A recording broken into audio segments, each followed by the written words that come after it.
Rieron mis propios padres, mi madre, cubriendo su boca como si fuera un chiste privado, mi padre sacudiendo la cabeza con fingida lástima. ¿$10? Susurró lo bastante alto para que todo el cuarto lo oyera. Me quedé allí, congelada, en una sala llena de sonrisas burlonas. Mi rostro ardía, mis palmas temblaban. El abogado acababa de leer mi nombre.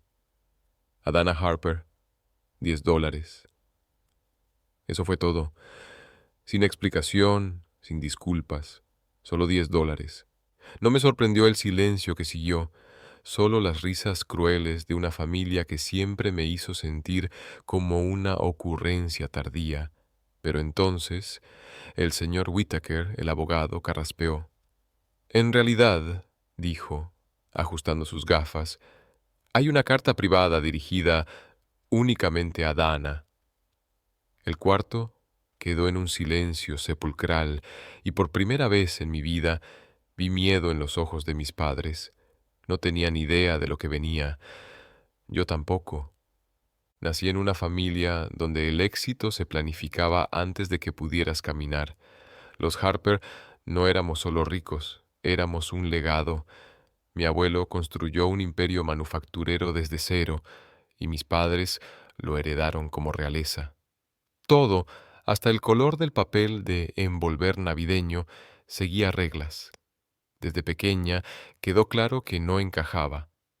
Mientras mi hermano mayor, Lucas, tenía el porte de un futuro CEO desde la secundaria, yo era la niña escondida en un rincón en las fiestas familiares con un cuaderno de bocetos. Mi madre llamó a mis pinturas distracciones adorables. Mi padre ni siquiera las miró. A los 13 ahorré meses para comprar una cámara de segunda mano. Pasaba los fines de semana fotografiando vallas oxidadas y niños en patinetas, cualquier cosa que no fuera brillante y falsa. Cuando le mostré a mi madre una foto en blanco y negro de la que estaba orgullosa, parpadeó y dijo, ¿te ves cansada? Tal vez menos tiempo afuera. En la preparatoria, la brecha era definitiva. Lucas estaba preparado para ser el heredero. Yo, apenas tolerada. Recuerdo haber oído a mis padres una vez, después de una reunión de la junta. Necesita despertar, dijo mi padre. Los sueños no pagan un legado. Aún es joven, respondió mi madre a medias. Eventualmente se alineará. No lo hice. En cambio, solicité ingreso a una escuela de arte en secreto. Cuando llegó la carta de aceptación, se lo dije durante la cena. ¿Quieres estudiar fotos? Parpadeó mi padre, como si la palabra misma estuviera por debajo de él. Eso no es una profesión, Dana. Es un pasatiempo. Esa noche, mi madre dijo una frase que me marcó más de lo que quisiera admitir. Estás desperdiciando tu herencia. 2 meses después, me mudé, sobreviviendo con becas, trabajos secundarios y sesiones de fotos para bandas locales. Aprendí a editar en una laptop rota con píxeles muertos. Trabajé noches como barista. No buscaba fama, solo necesitaba crear algo que fuera mío. La única persona que nunca me juzgó por ello fue mi abuelo, Walter Harper. No hablaba mucho, pero cuando me veía siempre preguntaba, ¿sigues tomando fotos? Y sonreía, apenas un destello, pero real. Pensé que tal vez, solo tal vez, veía algo en mí. Cuando falleció, no esperaba nada. No había sido vocal sobre favorecerme. Era reservado, de la vieja escuela, pero esperaba respeto. Tal vez una foto, un libro, una carta, algo que mostrara que no había sido invisible. Así que cuando el abogado leyó mi nombre, Adana Harper dejó la suma de $10 y la sala estalló en risas. Sentí mis costillas colapsar hacia adentro. Pero tal vez no era un desprecio, tal vez era una llave. La última vez que vi a mi abuelo con vida fue 3 semanas antes de su muerte. No fue una visita planeada. Acababa de terminar una sesión de fotos en el centro y me encontré frente a su casa de piedra rojiza. No lo había visto en más de un año. Nuestra familia no era de visitas casuales, pero algo me atrajo allí. Tal vez intuición, tal vez desesperación. Toqué el timbre, esperando no obtener respuesta. Para mi sorpresa, él mismo abrió la puerta, más delgado de lo que recordaba, más lento, pero con los ojos aún afilados. Vaya, dijo con una leve sonrisa, una Harper que realmente toca. Me invitó a entrar sin preguntar por qué había venido. Su casa olía a cedro y libros antiguos. Todo estaba en su lugar, como siempre, el tipo de espacio donde el tiempo parecía esperar cortésmente en la puerta. Nos sentamos en su estudio, rodeados de sillas de cuero y pinturas al óleo polvorientas de ancestros que nunca conocí. No hablamos de la familia. En cambio, preguntó por mi fotografía. ¿En qué estás trabajando ahora?, dijo, sirviendo té de una tetera de plata como siempre hacía. Dudé. Una serie llamada Hogares Invisibles. Fotografío edificios abandonados, sobre todo en barrios que están siendo demolidos. Me miró por un largo momento. ¿Qué intentas decir con ellos? Que las personas importan, respondí, aunque el mundo las olvide. Asintió ligeramente. Ese es un trabajo peligroso. ¿Por qué? Porque estás diciendo la verdad, y la verdad siempre cuesta más de lo que la gente piensa. Nos quedamos en silencio después de eso, sin charlas triviales, sin mirar su reloj. Fue el momento más presente que jamás sentí con alguien de mi familia. Cuando me levanté para irme, me acompañó a la puerta y sacó algo de un cajón en el vestíbulo. Era una cámara de película vieja, más antigua que yo, con esquinas astilladas y una correa de cuero gastada. «Esta fue mía», dijo, colocándola en mis manos. Antes de que construyera una empresa, la llevaba a todas partes. Estaba atónita.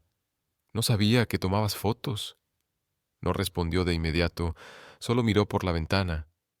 «Paré», dijo, «porque algunos sueños no sobreviven al peso de la herencia». Luego me miró, realmente me miró. «No dejes que te quiten tu mirada, Dana. Ese es tu don y tu rebelión». Eso fue lo último que me dijo. Me quedé afuera después, con la cámara en la mano, preguntándome qué había querido decir con ellos. Pensé que me advertía sobre el negocio. No me di cuenta hasta mucho después que me advertía sobre la familia. La lectura del testamento tuvo lugar en una oficina de abogados en Midtown. Paredes de vidrio relucientes, pisos de mármol, el tipo de lugar donde la riqueza habla en susurros. Me presenté con mi mejor vestido negro, el que usaba para funerales y aperturas de galerías. Incluso me alicé el cabello para evitar otro comentario de mi madre sobre verme descuidada. Cuando entré en la sala de conferencias, el aire se volvió denso con tensión. Mis padres ya estaban sentados cerca de la cabecera de la mesa, perfectamente compuestos, como si fuera una reunión de la junta. Lucas me dio un asentimiento seco, vacío.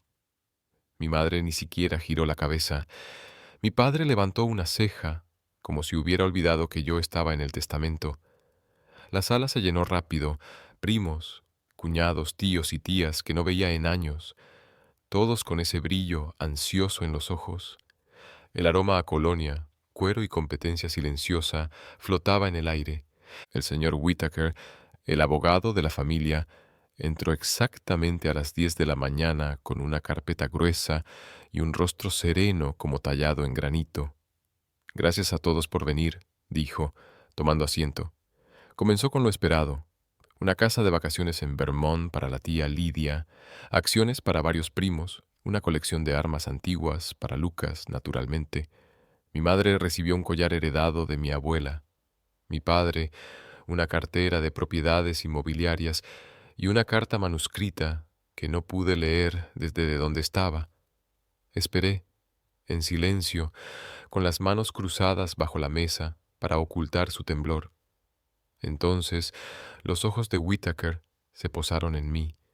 A Dana Harper, dijo haciendo una pausa. Walter deja la suma de $10. La sala se detuvo, lo justo para que las palabras se asentaran como polvo, y luego estalló. Mi padre soltó un bufido fuerte sacudiendo la cabeza. Supongo que eso es lo que te da la rebelión, murmuró. Mi madre, de hecho, rió. Un primo se inclinó y susurró. Debió ser una gran fotografía. Sentí el calor subir por mi cuello. Me negué a llorar, no allí, no frente a ellos. Tragué con fuerza y asentí una vez. Entendido, dije en voz baja.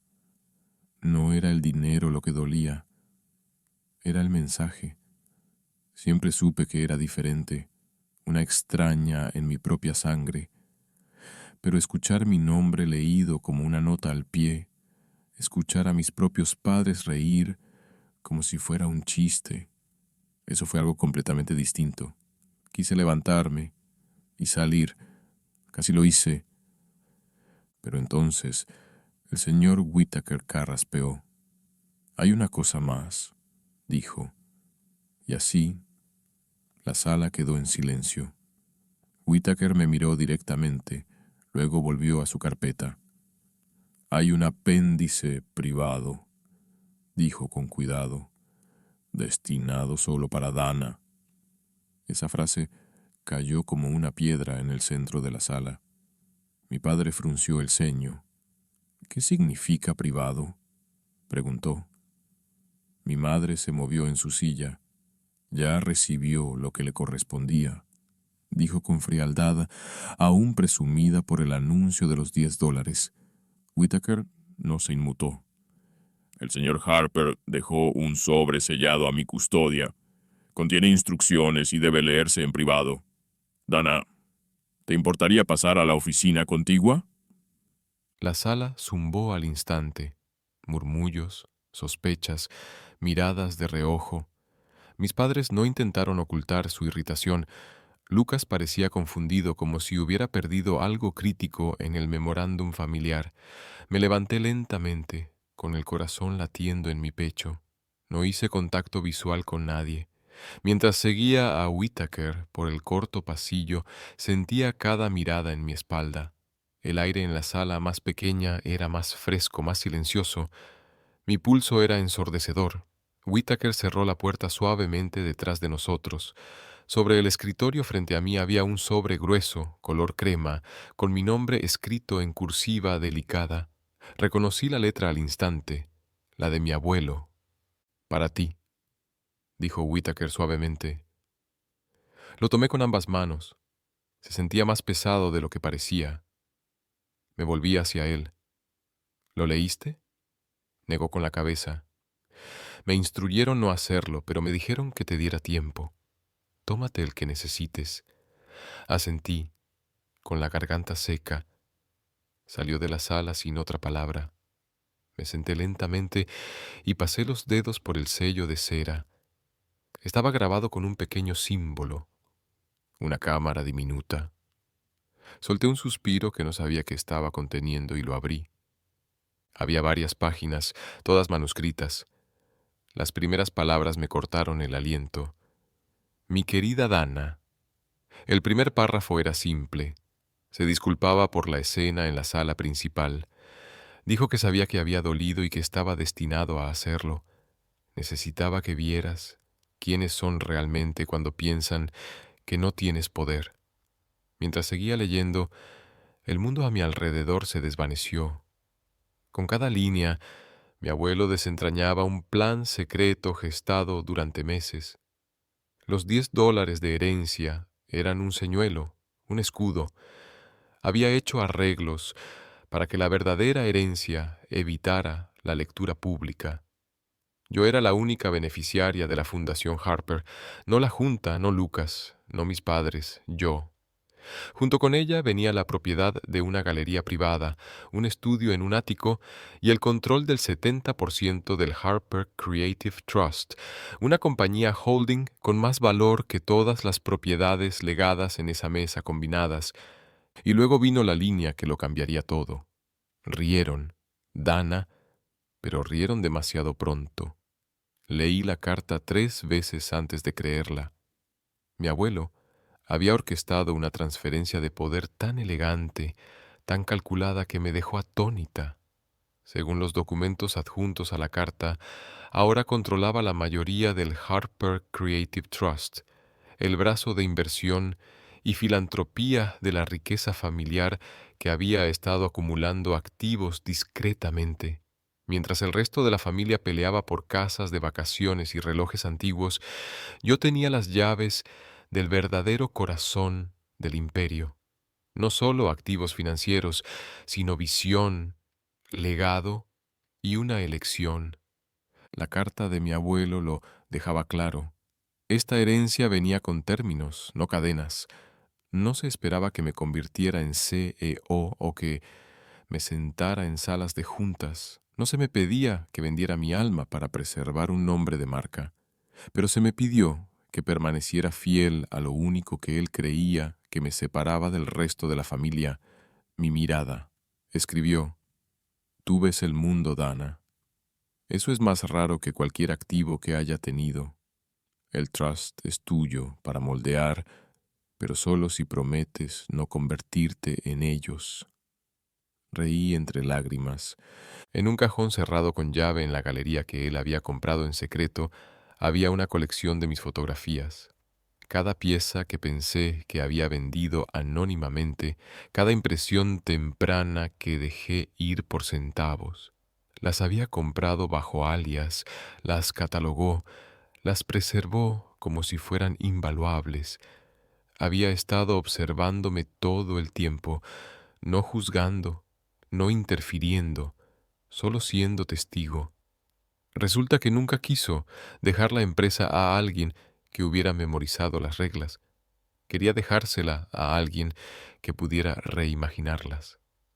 Dejé la carta sobre el escritorio y miré alrededor de la oficina silenciosa. Las paredes estaban llenas de libros que nunca había notado antes. Negocios, filosofía, fotografía, ética. Él había construido este espacio no para un empresario, sino para alguien como yo. Dentro del sobre también había una pequeña caja negra. La abrí lentamente. Adentro había una llave de latón en un cordón de cuero delgado.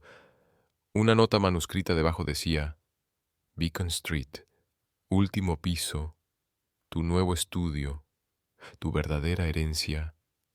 Miré la llave abrumada. Había llegado esperando nada. Tal vez un reloj, una fotografía, unas pocas palabras amables si tenía suerte. En cambio, me habían dado un futuro entero. Pero lo más loco era que nadie fuera de esa sala lo sabía aún. En la sala de conferencias al final del pasillo, mis padres aún reían, aún juzgaban, aún creían que habían visto cómo recibía lo que merecía. No tenían idea, y por ahora decidí no decirles, todavía no, que rieran un poco más. Regresé a la sala de conferencias con la carta doblada cuidadosamente en mi bolso, mi expresión ilegible. Seguían hablando. «Supongo que enmarcará ese cheque de $10», bufó mi padre. «Podría ser lo más valioso que toque jamás». Risas de personas que compartían mi sangre. Lucas me notó primero. «¿Todo bien?», preguntó, no por preocupación, solo por curiosidad. Asentí. «Solo necesitaba un momento», respondí con calma. Tomé mi asiento al final de la mesa y los observé. Realmente los observé. La forma en que mi madre jugaba con la cadena de su collar heredado, la forma en que mi padre se recostaba como un hombre que había ganado algo, la forma en que Lucas desplazaba su teléfono bajo la mesa, aburrido ahora que la emoción había terminado. Pensé en la línea de mi abuelo. Necesitabas verlos como son, cuando creen que no tienes nada. Tenía razón, esta era la prueba, y ahora debía decidir cómo superarla. Durante los días siguientes, guardé silencio. No respondí a los mensajes pasivo-agresivos de mis padres. No contesté cuando Lucas me envió una captura de pantalla de un artículo en línea sobre riqueza generacional con un emoji guiñando. En cambio, me reuní con el señor Whittaker y comencé el proceso silencioso de transferir el control del Harper Creative Trust. Visité el ático en Beacon Street. Era real, iluminado por el sol, espacioso, minimalista, un estudio, una galería, un hogar mío. Pasé horas revisando el archivo que mi abuelo había dejado, mis fotografías preservadas cuidadosamente en marcos negros mate, cada una con una etiqueta manuscrita que indicaba la fecha y el lugar. Algunas piezas las había olvidado por completo, pero él no. Había nombrado el espacio Harper Light Studio. Era como entrar en una línea temporal paralela donde él había seguido su sueño de la fotografía en lugar de construir un imperio. Y ahora, de alguna manera, yo estaba cruzando el puente entre ambos. No podía dejar de pensar en qué seguía. ¿Qué haría con este poder? ¿Qué harían ellos cuando lo descubrieran? Una parte de mí quería venganza. Quería soltar la verdad en medio de su mesa de comedor impecable y ver cómo se les desvanecía el color de los rostros. Pero otra parte, una mejor, creo, quería algo más duradero. No solo probar que estaban equivocados, sino demostrar que yo tenía razón, construir algo con el regalo que me habían dado que no pudiera ser ignorado o desestimado. Así ganaría, silenciosamente, plenamente, creativamente. 6 semanas después, envié las invitaciones, elegantes, minimalistas e imposibles de ignorar. Harper Light Studio presenta La herencia de la visión, un evento de galería debut que celebra perspectivas no vistas. No era solo una apertura de galería, era una declaración. El evento fue solo por invitación. Críticos curados, periodistas de arte, donantes y, sí, mi familia. Envié las suyas por correo certificado. Esperé. Lucas respondió de inmediato, probablemente esperando exposición. Mi madre envió un mensaje vago. ¿Veremos? Mi padre no dijo nada, pero supe por Lucas que planeaban asistir. Curiosidad, ego, tal vez solo la necesidad de supervisar. Perfecto. La noche de la apertura, el estudio brillaba. Impresiones de piso a techo forraban la galería, todas mías. Las primeras eran crudas, imperfectas, mis experimentos adolescentes. Luego, la narrativa evolucionó. Escaparates abandonados, sombras en paredes de callejones, retratos de los ignorados. Era la historia de mi voz formándose a través de la luz y el silencio. Pero la sala final era lo que realmente esperaba. En el centro, un pedestal con un cheque enmarcado de $10 detrás de un cristal, iluminado como una obra maestra. A su lado, una placa, obsequiado a Dana Harper en la lectura del testamento de Walter H. Harper. Valor incalculable. Debajo, una segunda línea. A veces, la herencia más pequeña es la mayor prueba. Cronometré su llegada perfectamente. Entraron al salón principal en medio de un discurso. Un crítico de arte local hablaba sobre cómo la colección reflejaba un legado artístico de resistencia silenciosa. Las cámaras disparaban. La gente asentía. Sentí su confusión antes de que dijeran una palabra. Lucas se acercó primero. ¿Todo esto es tuyo?, preguntó, mirando una pared de retratos en blanco y negro. Sí. Su ceño se frunció. ¿Desde cuándo diriges este lugar? Sonreí. Desde siempre. Mi madre dio un paso adelante, con perlas y esa expresión tensa que usaba en eventos benéficos. Dana, dijo, claramente intentando sonar amable, esto es bastante ambicioso. ¿Alguien patrocinó esto? Mi voz se mantuvo calma. Sin patrocinadores, solo un creyente. Mi padre se unió a ella, mirando alrededor con ojos entrecerrados. ¿De dónde sacaste el dinero para todo esto? Incliné la cabeza. Esa no es realmente la pregunta que quieres hacer, ¿verdad? No dijo nada. Justo entonces, el señor Whittaker apareció a mi lado, sosteniendo una copa de champán y luciendo una rara sonrisa. ¿Procedemos?, preguntó. Asentí. Subimos a una pequeña plataforma cerca de la exhibición de los $10. La sala se aquietó. Damas y caballeros, comenzó Whittaker, gracias por unirse a nosotros esta noche en Harper Light Studio, fundado y dedicado a la visión artística de Dana Harper. Murmullos recorrieron la multitud. Las cámaras se alzaron. También es hora de compartir una parte de la historia que muchos de ustedes no han escuchado. Como albacea del patrimonio privado de Walter Harper, tengo el honor de anunciar que Dana Harper no solo es la fundadora de este estudio, sino también la única beneficiaria del Harper Creative Trust. Se oyeron jadeos audibles. Vi cómo el color se desvanecía del rostro de mi madre. Lucas parpadeó como si hubiera escuchado mal. Mi padre dio medio paso adelante y se detuvo. Whittaker continuó. El señor Harper creía que el legado debía seguir al mérito, no al linaje.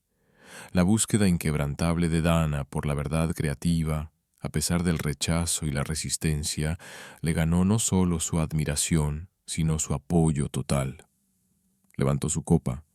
A Dana Harper, la verdadera heredera. Los aplausos fueron instantáneos, atronadores. Pero no miré a la multitud, los miré a ellos. Los labios de mi madre estaban apretados por la incredulidad. Los puños de mi padre se cerraron a sus costados. Lucas parecía aturdido, inseguro de si estar enojado o impresionado. Bajé de la plataforma y caminé directamente hacia ellos. «¿Por qué no nos dijiste?», siseó mi madre. «Porque no preguntaron», dije con calma. «Nunca preguntaron qué estaba construyendo. Solo preguntaron por qué no me alineé». «Seguimos siendo tu familia», dijo ella. «Y aún así rieron cuando me humillaron», respondí. «¿Esos $10? Pensaron que era la medida completa de mi valor». «¿Y esto?», mi padre señaló alrededor de la galería. «¿Todo esto fue un plan, una trampa?». «No», dije, «fue un espejo». Solo que no les gustó lo que vieron. No dijeron nada. ¿Qué podían decir? Los dejé allí parados y regresé a la multitud. Gente curiosa, comprometida, tal vez incluso orgullosa. Gente que me veía no como un fracaso, sino como una creadora. En ese momento, rodeada de mi trabajo, la fe de mi abuelo y la verdad hecha visible, finalmente sentí que había heredado algo mucho mayor que el dinero. Había heredado el poder de definirme a mí misma. Esa noche no volví a casa. Me quedé en el ático que mi abuelo me dejó. Después de que la galería se vaciara y el bullicio se desvaneciera, me quedé sola en el estudio del último piso, descalza sobre la madera, rodeada de mis propias fotografías. Afuera, las ventanas mostraban la ciudad palpitando con una luz silenciosa, pero dentro todo era quieto, reverente. Sobre el escritorio estaba el cheque de $10, ya no escondido con vergüenza. Lo había vuelto a enmarcar después del evento, colocándolo junto a una fotografía de mi abuelo, mirando por la ventana de un tren, la misma que tomé hace años cuando nadie más lo notó, observando silenciosamente el mundo pasar. No era solo una herencia, era un recordatorio. No me dejó dinero para salvarme, me lo dejó para liberarme. En las semanas siguientes finalicé planes, para expandir Harper Light Studio en un programa de residencia para artistas jóvenes de comunidades marginadas. Convertí un piso del edificio en estudios de trabajo y vivienda, completos, con suministros, equipos y oportunidades de mentoría. La primera ronda de artistas llegó tímida, como yo alguna vez lo fui, pero con el mismo hambre en sus ojos. El Harper Creative Trust, ahora bajo mi dirección, comenzó a financiar becas para fotógrafos emergentes y narradores visuales, especialmente aquellos empujados a los márgenes. En la primera reunión de la junta, usé jeans negros, botas y ninguna disculpa. Los otros fideicomisarios parecían atónitos hasta que presenté un plan a 3 años que equilibraba ganancias y filantropía con una estrategia afilada. Mi abuelo se había asegurado de que tuviera los asesores correctos, y aprendí rápido. Lucas nunca volvió a la galería. Mis padres dejaron de llamar, y eso estaba bien, no por amargura, sino por claridad. Algunas relaciones son raíces, otras son pesos. Unos meses después, una joven artista de nuestra residencia tocó la puerta de mi oficina. Sostenía una cámara gastada en la mano, sus ojos brillantes pero inseguros. ¿Alguna vez te preocupa, preguntó, que la gente solo vea tu dinero, no tu trabajo? Sonreí suavemente. Todo el tiempo, pero solo importa si lo creo. Si lideras con tu visión, el resto sigue. Asintió lentamente, como si guardara la frase para un momento futuro de duda. Yo también. En el primer aniversario del fallecimiento de mi abuelo, el señor Whittaker me entregó una carta final. Solo unas pocas líneas. La riqueza no es lo que posees, sino lo que eliges construir. Siempre fuiste el legado en el que creí, Dana. Solo tenías que creerlo tú también. Esa noche, encendí una vela en la galería y dejé las puertas abiertas. Algunos extraños entraron, estudiantes, turistas. Se pararon frente al cheque de $10, susurrando, preguntándose. No conocían toda la historia, no necesitaban hacerlo, porque mi legado no necesitaba explicación, solo necesitaba ser vivido.